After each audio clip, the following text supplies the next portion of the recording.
Europe 1, ça pique, mais c'est bon. Ça pique mais c'est bon. Anne Romanoff. Donc rebonjour Jérôme Chartier. Alors Rebonjour. j'ai dû expliquer à mon Ça petit fait longtemps neveu, qu'on s'est pas vu. exactement, au moins 10 bonnes minutes. J'ai dû expliquer à mon petit neveu qui vous étiez. Alors merci pour la galère, Jérôme. Expliquer à un gamin de 8 ans qui est Jérôme Chartier. Hier, donc je suis dans mon salon à travailler. Mon neveu que j'ai collé devant la Reine des Neiges a Non, compris mais au la bout. prochaine fois, vous m'appelez, c'est beaucoup plus simple. ouais, et c'est comme vrai, je ça, vous ferai direz ça. qui je suis. Donc il a compris au bout de 2 minutes le supplice que c'est d'entendre une voix de crécelle faire délivrer, libérer. Du coup, au lieu d'aller se suicider, il vient me voir en me disant tu fais quoi, tata? Bah à ton avis, qu'est-ce que je peux bien faire assise à un bureau avec un ordinateur devant moi, une tarte aux pommes? Non, t'as acheté ton futur cadeau de Noël? Non plus. Je travaille et ça me prend la tête parce que je cherche une idée de chronique sur Jérôme Chartier. 2 secondes plus tard, je regrettais déjà d'avoir prononcé votre nom. Pire que la sorcière de la rue Mouffetard, le vôtre, il suffit de le prononcer une seule fois pour que ce soit le cauchemar. L'avalanche de questions auxquelles je n'avais pas préparé de réponse. C'est qui Guillaume Chantier? Non, Jérôme Chartier. Mais effectivement, il est sur un gros chantier là en ce moment. Voilà.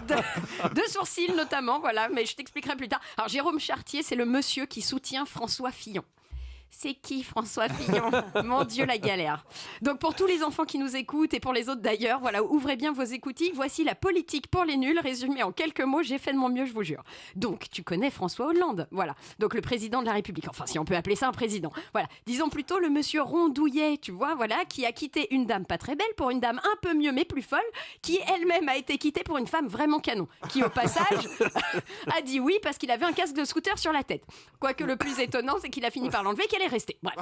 Donc, lui, c'est le président. Et il est de gauche, du Parti Socialiste, comme social. Donc, en gros, il aime les pauvres, comme nous. Voilà. Et ce François Hollande est président parce qu'il a gagné l'élection présidentielle en 2012. Alors, pas parce que les gens l'aimaient bien, mais parce qu'il n'aimait pas l'autre. Tu sais, le concurrent, voilà, l'ancien président, le petit Nicolas. Alors, Nicolas, lui, il est plus petit, plus mince, plus nerveux. Et il sort avec la mannequin chanteuse que ton papa aimerait bien avoir dans son lit. Tu vois, voilà. Donc, il a été éliminé. Et ses 2 copains de classe, on y vient, François Fillon et Alain Juppé, ont profité que les gens ne l'aimaient pas pour lui piquer sa place, tu suis?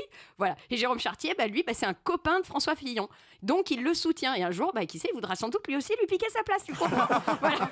Parce qu'en politique, les amis, c'est comme la famille. On les choisit pas toujours. Voilà. Bon, en gros, si tu préfères, un parti politique, c'est comme un restaurant. On va dans celui qu'on préfère, mais une fois à l'intérieur, il est possible qu'il y ait une table bancale. Et c'est là qu'on prend un sous-boc pour la caler. C'est ça, c'est un soutien, comme Jérôme Chartier.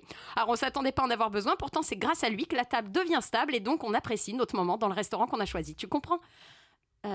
Oui, mais alors, mais est-ce que le sous-boc, il est pas triste d'être sous la table et de pas être plutôt sur la table? Et je dis voilà, c'est une bonne question, je la poserai à Jérôme Chartier.